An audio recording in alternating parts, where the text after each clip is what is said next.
Shoutout sa ating lahat mga kabutcher. Happy Father's Day. So ito kami ngayon, no? Ang son ko practice basketball time mga kabutcher. So ito yung tawag nito, yung ganda ng basketball court dito mga kabutcher. Outdoor to.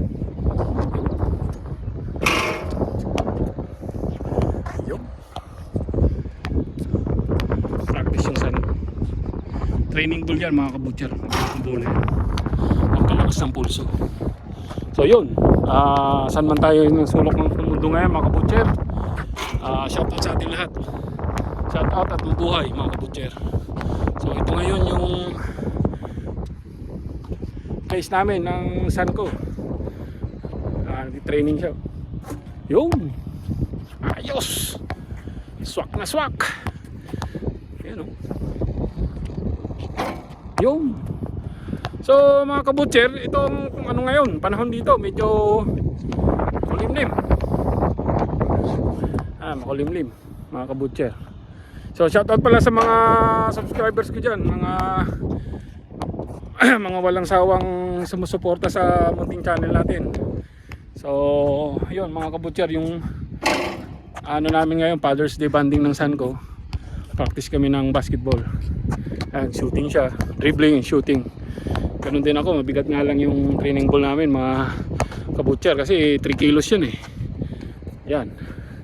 Yan yung ano. Yan o. Bigat yan. Mas maganda yan pagka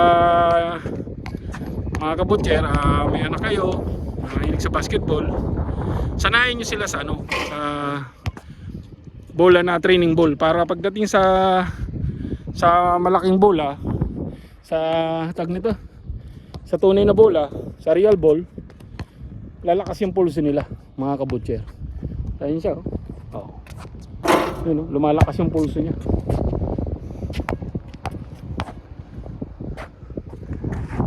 Yun, ayos, galing na.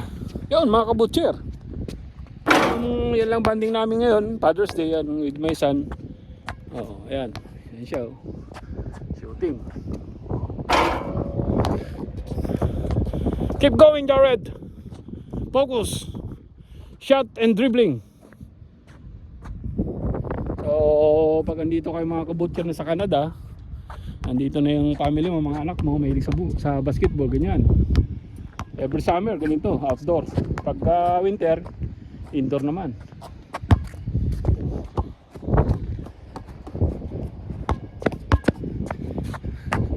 Bigat lang talaga ang bola. Good. Good shot, Jared. Very good. Shoutout pala dyan sa atin lahat mga kabutcher. Kung may comment kayo, comment lang kayo tungkol sa pag-apply pumunta dito sa Canada. Huwag kayong magtubiling tanong. Sasagutin natin yan kung very importante yung tanong nyo. Tsaka kahit hindi importante, basta tanong, comment lang kayo, paki-comment lang mga kabutcher. Paki-share na din sa mga kapwa natin butcher tong channel na to para may info rin sila pagdating ng panahon. Kung gusto sila mag-apply pupunta dito sa Canada, at least may idea na sila mga kabutcher. Yun lang mga kabutcher ang may share ko sa ngayon. Ang balita ko yata sa application dito sa butcher pa rin, ganoon pa rin. May ano pa rin, IELTS pa rin. 3 years experience, mas maganda. Tapos yung SSS nyo active 3 years na may remittance from employer nyo dyan sa Pinas. Kaya yung mga nagsisiman na matagal na sa seaman, pwede mag-abroad, pwedeng mag-apply dito. So ang alam ko lang na talagang agency ko dati yan dyan sa Makati Avenue, International Staffing Organization, ISO. Nag-hire talaga sila ng mga butcher na tag nito, mga matatagal na. Walang problema, mga kabutcher, high school graduate, basta may diploma, pasok yan dito sa Canada. Yun. Shoutout pala lahat sa ating mga kabutcher dyan sa Europe, sa Saudi, sa Pilipinas, lahat dito sa Canada, sa Manitoba, anywhere in province or in Canada. Shoutout sa ating lahat mga kabutcher. Father's Day ngayon, sana mag-enjoy tayo. Enjoy lang life mga kabutcher. You know,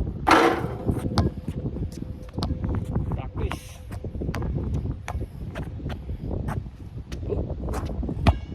Shot, Jared.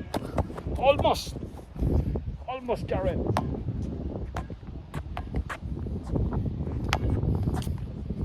Oh, yeah. Very good. So yun mga kabutcher, hanggang dito lang muna ang video ko. Salamat sa mga nag-watch sa aking channel, sa aking video. Please, paki-like po, paki-share, paki-comments kung may tanong kayo. Yun ang buhay dito sa Canada. God bless sa atin lahat.